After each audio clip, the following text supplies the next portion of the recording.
At exactly 6:14 p.m., she pulled into the driveway, rolled down her window, and said, "Can you grab my charger from the nightstand?"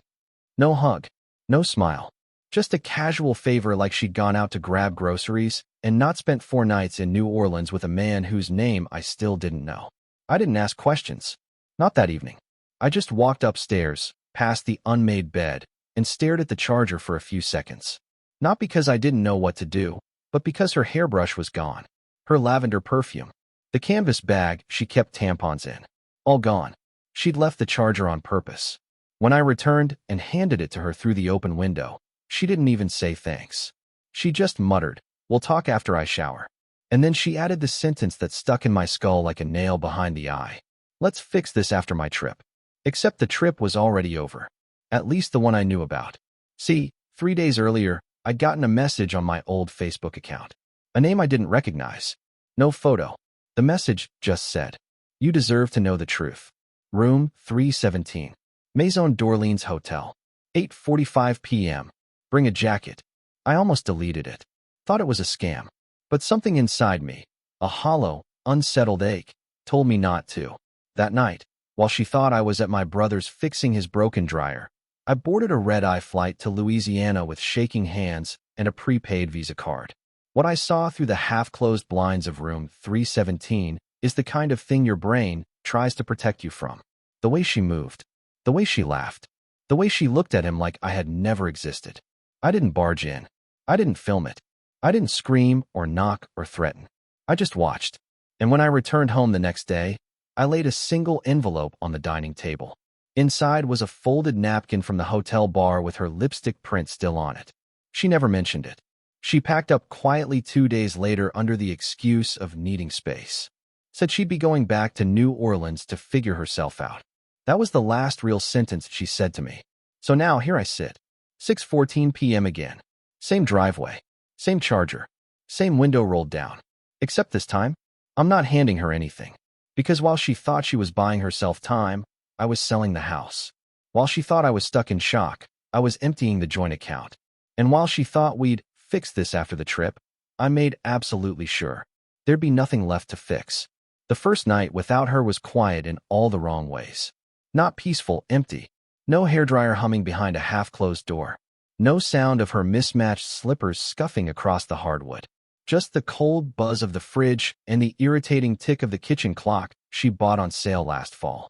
I had never noticed how loud that thing was, or how long time could stretch when you're waiting for no one. She didn't text, didn't call, not even to ask if I'd fed the dog, which she normally micromanaged like he was our third child.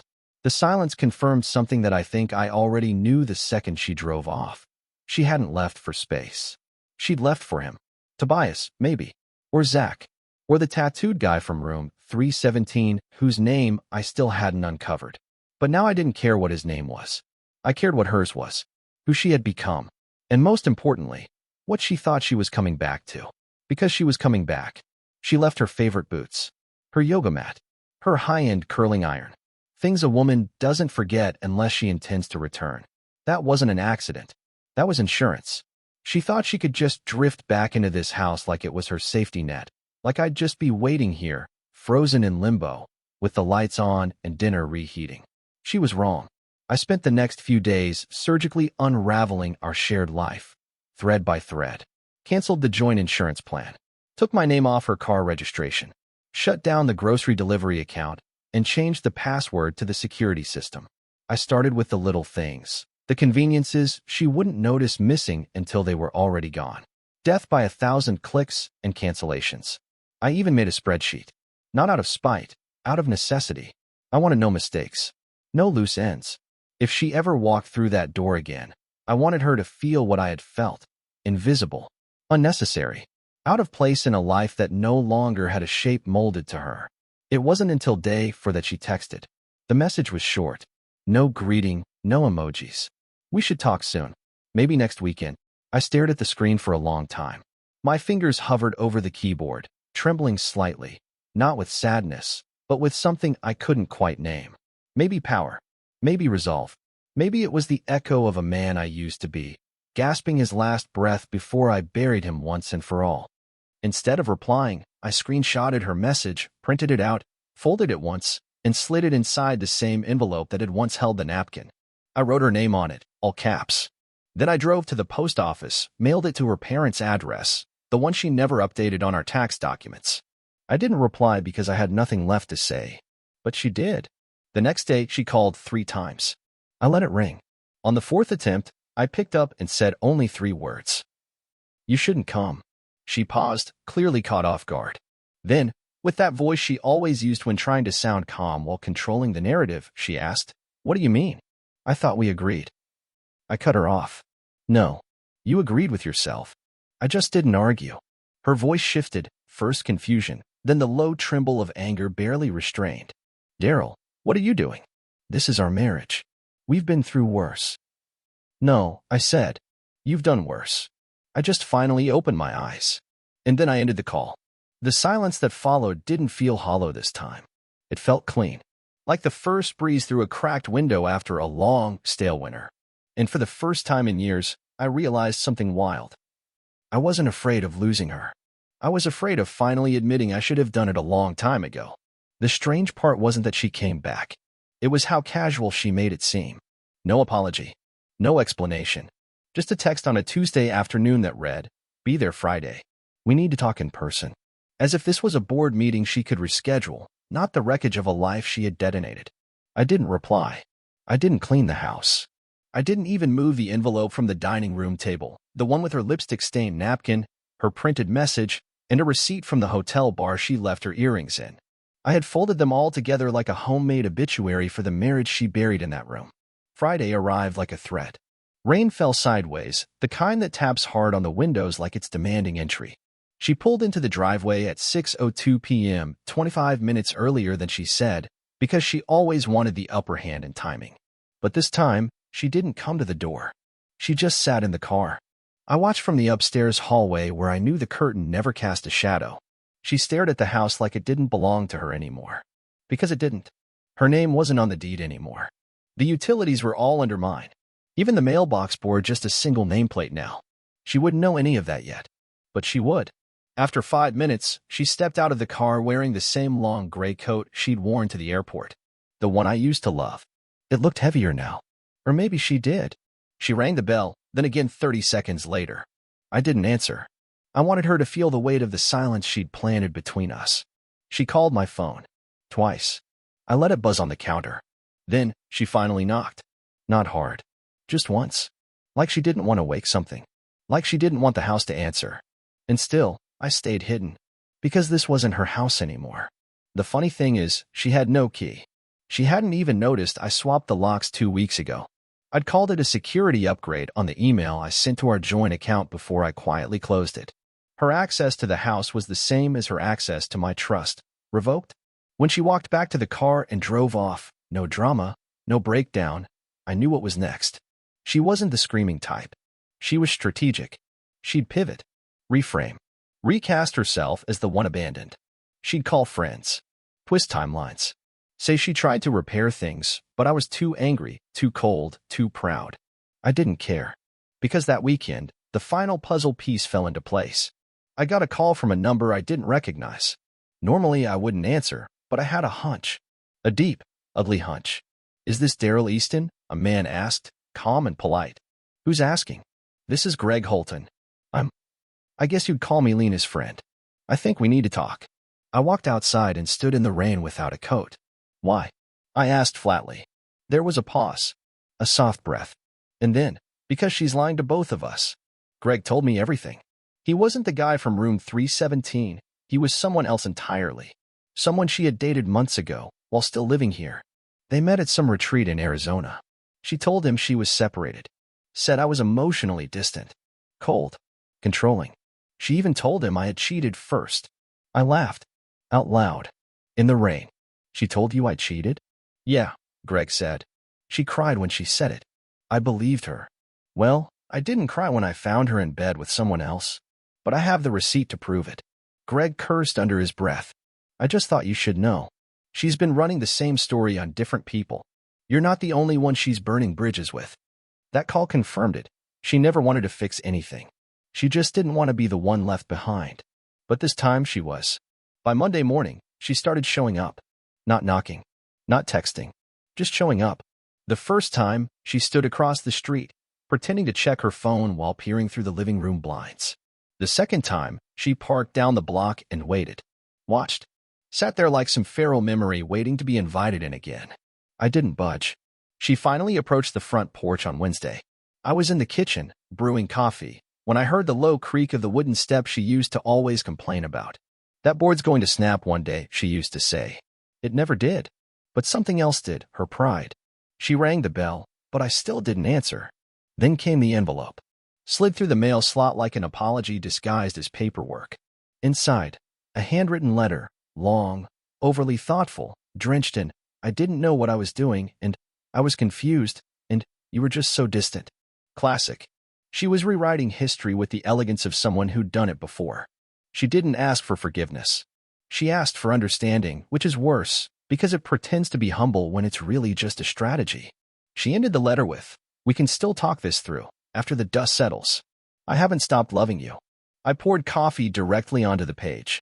Not out of rage. Out of finality. Because what she hadn't realized yet, and what made everything almost tragic in a poetic sort of way, was that she wasn't the story anymore. I was.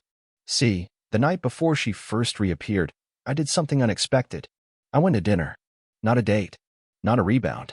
Just a meal with someone who had sat across from me at the mechanic 2 weeks earlier. Her name was Marla. She had oil on her hands, paint under her nails, and zero interest in small talk. She told me my car's rear suspension sounded bored. I like that. She didn't ask about my past. She didn't ask why my wedding ring was gone. She just handed me a card for her metalwork studio and said, "Stop by if you ever need to hit something with a hammer." That night, I slept for 7 uninterrupted hours. Not because I was falling for someone new, but because I was no longer drowning in someone old. And that terrified Lena. Her calls became more frequent. Her messages shifted from calm to desperate. She left voicemails in the middle of the night with soft-voiced guilt grenades like, "You're really just going to erase me?" and "You said I was your home." But she was never my home. She was the hurricane I mistook for shelter. The final breaking point came one evening when she somehow got inside. I don't know if she had made a copy of the old key, or if I forgot to lock the sliding door in the back. Either way, I found her standing in the living room like a ghost that didn't realize it was dead. She looked around like everything had changed, because it had. New furniture. Bare walls. No trace of her life left here. Even the scent had changed. No more lavender candles. No more eucalyptus mist she used to spray on the curtains. The house smelled like cedar now. Like sharp beginnings. "Daryl," she started, voice trembling. "What is this?" "This," I said, walking past her to pour a glass of water, "is my life. You don't live here. But this is ours. You can't just erase everything." I turned and looked her in the eye, really looked. And I saw the fear not of a woman losing love, but of losing leverage. "You didn't want this life," I said, calmly. "You just didn't want me to be the one to end it." She stood in silence, blinking hard. And then, as if it finally clicked, she whispered, "You're serious?" I didn't nod. I didn't flinch. I just said, "You told me to wait until after your trip." So I waited. And I made sure when you came back, there'd be nothing left to fix. She left without another word. This time, she didn't slam the door. She closed it quietly, as if she finally understood it wasn't hers anymore. It took her 3 days to retaliate. That's how long it took to shift from begging voicemails to the thing I knew was coming: character assassination. I woke up that morning to 3 missed calls from a blocked number, 1 anonymous email titled, "You need to check this out," and a flurry of messages from mutual acquaintances, all with that same awkward energy. "Hey, just wanted to check in. Is everything okay?" At first, I thought maybe she had tried to fake a crisis, something she could use to lure me into a conversation. But it was worse. She'd gone nuclear, the slow burn version. I found out through screenshots that she was telling people I'd become unstable, emotionally abusive, and possibly unwell. The last one stuck with me. Unwell. That's how you soften a lie. Not dangerous, not toxic. Just off. Just sick enough that people don't want to get involved. That they start saying things like, "I'm staying out of it, but I hope he gets help." It was strategic and familiar. I didn't panic. I documented everything. Every voicemail. Every text. Every contact who had heard something. I put it all in a folder, one that lived on a cloud drive, password protected and ready, just in case this ever escalated beyond whispers. I wasn't playing her game. I was just making sure I could burn the entire rulebook if I had to. But what she didn't count on, and what made this all unravel even faster, was that people had started asking me questions, too. Not everyone bought her story. Two of her old friends, women I never really connected with, but always respected, reached out to me directly. One of them, Tessa, even wrote, "I'm sorry. I know Lena's hurting, but this doesn't sound like you. I think something's off." And that's when I realized something critical. Lena didn't just lose a marriage. She lost the narrative. In every other chapter of her life, she got to rewrite the endings. Her ex-boyfriend from college? Emotionally unavailable. Her old boss? Manipulative. Her father? Distant and cold. I never thought much of it until now. But the pattern was always there. She told stories that made her the victim and everyone else the villain or the fool. And I just refused to play either role. Still, I knew she wasn't done. I was walking out of the local hardware store, of all places, when I saw her car in the lot. My stomach didn't drop. My heartbeat didn't spike. I just stopped, breathed in, and walked toward my truck like she wasn't even there. But she wasn't there for coincidence. She stepped out of her car and followed me halfway across the lot. "Daryl," she called. Not loud. Just enough. I turned. "What do you want?" Her face had that polished look again, hair done, lips tinted, coat too new for a small-town parking lot. It was the same presentation she used when interviewing for jobs she was overqualified for. Calculated effort, not sincerity. "I didn't come here to fight," she said. "Can we talk? Somewhere neutral." "You've been talking plenty," I replied. "Just not to me." Her eyes narrowed slightly, and for the first time, I saw something resembling panic. Not because I'd caught her in a lie, but because I wasn't reacting to it. I wasn't defending myself. I wasn't begging her to stop. I was just letting her dig her own hole. "I made mistakes," she said quickly, like she'd rehearsed it. I was scared. I acted out. But I never wanted things to get this messy. "You know me, Daryl. You know me." I shook my head. I knew someone. Not sure who's standing in front of me now. She stepped closer. "Then let me show you. Give me that chance." I almost laughed. "You had a chance. You asked me to wait until after your trip. I waited. And when I saw what that trip really was, I stopped waiting." She looked like she was going to cry, but I'd seen her cry before. Real tears. Quiet ones. This was a performance. A high-stakes monologue for the audience of one. "You really won't even have a conversation with me," she said softly. "I already did," I said. "You just weren't in the room." I turned and got into the truck. She didn't follow. And when I glanced in the rearview mirror, I saw her standing alone, fists clenched, jaws set. Not crying. Not begging. Just losing. And this time, she knew it. 3 days after the parking lot standoff, I got a certified letter in the mail. No return address, but I knew who it was from before I even signed for it. The envelope was too perfect. Too clean. The kind of envelope you only send when you've got a lawyer behind it, or at least want someone to think you do. I opened it carefully, like it might bleed. Inside was a typed statement from Lena, 3 full pages long. At the top, in bold, "Confidential intent to pursue separation mediation." Not divorce. Not a lawsuit. Not even a cease and desist. Just a vague, slippery suggestion that I might want to consider amicable steps to resolve lingering tension and asset division. And at the bottom, a handwritten note scrawled in blue ink. "We don't need to destroy each other. I'm still willing to be kind." Kind. That word nearly made me laugh out loud. This from the woman who'd painted me as unstable to anyone who would listen, who'd vanished to another state with a man she called just a work friend, who had the gall to return weeks later and ask if I'd held her place in line. She thought I'd break when she left. She thought I'd snap when she lied. She thought I'd beg when she came back. Instead, I evolved. Quietly. Sharply. Without noise or cruelty, just precision. I didn't respond to her letter. I didn't even acknowledge receipt. But that same night, I printed a different kind of letter, one she wouldn't see coming. It was from my attorney. A petition for full separation of property, certified and time-stamped, noting every account I had closed, every asset I had reallocated, and, most importantly, every piece of documentation I'd gathered proving premeditated abandonment of the marriage. See, the thing about Lena? She was clever, but careless. She never thought her hotel booking confirmations would resurface. Never figured the audio file she left playing in her car, of her giggling and telling someone she was glad Daryl's too dull to ask questions, would be recorded by the same system she insisted we install for safety. And she definitely didn't expect me to play her game better than she could. When the letter arrived at her P.O. box, it triggered the next phase of panic. She didn't call. She didn't text. She showed up again, this time during my Sunday morning coffee run. I was sitting on the patio of the local cafe, flipping through a dog-eared paperback, when she appeared across the street. No makeup, no coat, just sunglasses and the look of someone who'd run out of moves. She walked straight up to my table, and without a word, sat down across from me. "Are you really going to go through with it?" she asked, no preamble. I kept my eyes on the book. "You mean protecting myself?" "Yeah, I really am." "Daryl," she started, but her voice broke a little. "I made a mistake. A terrible mistake. I got caught in something I didn't know how to get out of." I looked up. "You didn't get caught in anything. You chose it. And you stayed long enough to build a story about how I deserved it." She flinched. "I never stopped loving you," she whispered. And in that moment, I realized something that changed everything. She wasn't here because she loved me. She was here because she realized no one else did. The man from New Orleans? Gone. The new friends? Fading.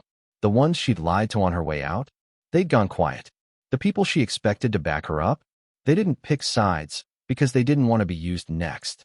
She wasn't grieving a marriage. She was grieving a spotlight, and I wasn't going to give her one. So I leaned in, calmly, and said, "You don't need to love me, Lena, but you do need to leave me alone. And this time, you don't get to rewrite the ending." She sat there for a long time. I think part of her still expected me to crack. But eventually, she stood up, nodded once, and walked away. She didn't say goodbye. And for once, I didn't need her to. Because the next move? That was mine. It didn't end with that cafe scene. I wanted it to. That moment had all the weight of closure. The silence, the sting, the subtle finality. But people like Lena don't exit stage left. They linger in the wings, rewriting lines for a second act that no one asked for. The letter she sent next was handwritten again. No lawyers this time. No polite formatting or hollow legal language. Just 8 pages of raw, panicked rambling. It arrived folded 3 times over, stained faintly on one edge, as if she'd cried while writing it. Or maybe wanted me to believe she had. It wasn't an apology. Not really. It was a performance. She told stories of how lonely she'd been, of how I never really saw her, of how her affair wasn't about him. It was about feeling wanted. She blamed her choices on the oxygen she claimed she was missing in our marriage. She even wrote, "If you had just held my hand in that grocery store when I reached for yours, maybe none of this would have happened." 8 pages, and not a single sentence of true accountability. But one thing did stand out. Near the bottom of the last page, she wrote, "I'm not proud of what I've done, but you've made it clear you don't want me back. So maybe it's time I tell the truth, to everyone, even if it hurts you too." And just like that, she crossed the final line. She wasn't coming to reclaim love. She was threatening to burn the village if she couldn't sit on the throne. I stared at the letter for a long time, heart slow, steady. This wasn't fear I felt anymore. It was recognition. She had nothing left but the illusion of control. And even that was slipping through her fingers. What she didn't know was that I had spent the last week preparing. The moment I saw her behavior shift from desperation to veiled threats, I began pulling together everything. My own story, my proof, my timeline. Not to fight her, but to end her power over me permanently. I reached out to a quiet journalist I knew through a friend. Not a tabloid chaser, but someone who understood emotional manipulation and coercion inside relationships. I offered to tell my side, not with bitterness, not with drama, but as a cautionary story. A quiet, composed, rational man who had been used, manipulated, and nearly erased. The story wouldn't name her. It didn't have to. What mattered was the message. When I sent over my files, documents, screenshots, recordings, there was a long pause on the other end of the call. Then the journalist said something I'll never forget. "She built the fire. All you did was light a match." I didn't publish the article right away. I gave Lena one last chance. I wrote a single message, short, surgical. "I received your letter. Don't ever contact me again. If you do, I won't respond. I'll simply release everything. No names. Just truth." She didn't reply. 2 days passed. Then 5. Then 10. No calls. No letters. No voicemails under new numbers. Just silence. And in that silence, something strange happened. I started laughing again. Not the forced kind. Not the "I'm doing okay" performance laugh. Real, deep, stupid laughter at sitcoms, at burned toast, and an email from a coworker who misspelled urgent as urine. My body remembered what it felt like to not be under quiet siege. I was lighter, not healed, healing. I went to Marla's studio again. This time, I didn't just drop by. I stayed. We smashed old scrap metal with sledgehammers and called it therapy. We drank bitter coffee and talked about how small life feels when you forget to notice it. She didn't ask about Lena. She never had. And I loved her for that. Later that night, I stood in my backyard, barefoot in the grass, holding Lena's final letter in one hand and a lighter in the other. I didn't burn it with rage. I burned it like someone clearing out old furniture. Nothing personal. Just unnecessary now. As the flame chewed its way through her carefully curved handwriting, I realized she was never going to understand what she lost. But that wasn't my burden anymore. A month passed. Then two. Each day folded into the next without chaos, without confusion, without her. There were no texts at midnight. No surprise knocks at the door. No sudden whispers from mutual friends trying to mediate. For the first time in what felt like years, I was living a life that didn't orbit around someone else's storm. And slowly, almost without noticing, I began to rebuild. Not in some dramatic, tear-down-the-walls way. Nothing cinematic. Just real. I replaced the broken fence she used to complain about but never lifted a hand to fix. I finally donated the box of winter clothes we both said we'd go through someday. I started cooking again. Not for two, just for me. And that was enough. One morning, I stood in front of the bathroom mirror and realized something startling. I looked different. Not younger. Not tougher. Just more present. Like I wasn't shrinking anymore to fit someone else's version of me. I didn't talk about Lena much. I didn't need to. Not because I was suppressing anything, but because I'd already said everything that needed to be said. To her. To myself. And when people brought her up, I smiled without flinching. That was how I knew. I was free. One afternoon, I got a message from someone unexpected, Lena's sister, Ruth. We hadn't spoken since the breakup. I almost didn't open it, but I'm glad I did. All it said was, "I don't know what she told people, but I know what she did. Just wanted you to hear that from someone in the family. Hope you're doing okay." I didn't respond. There was nothing to fix, nothing to fight, and nothing to prove. A week later, I ran into Marla again. She'd been welding something massive in her studio, hair tied back with a bandana, face streaked with sweat and soot. We shared coffee without expectation. There was no flirtation, no rushing anything. She handed me a chipped mug, sat across from me, and said, "You ever think about what kind of man you'd be if none of this happened?" I thought for a long time. Then I said, "Yeah, I'd be quieter, smaller. I think I'd still be trying to keep someone else happy." She smiled. "So this version of you. You keeping him?" And for the first time in a long time, I said something that felt unshakably true. "Yeah, I think I am." That night, I didn't dream about her. Not about the trip. Not the hotel. Not the letters.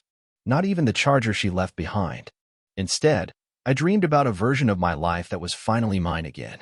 And when I woke up, I didn't feel hollow. I felt whole.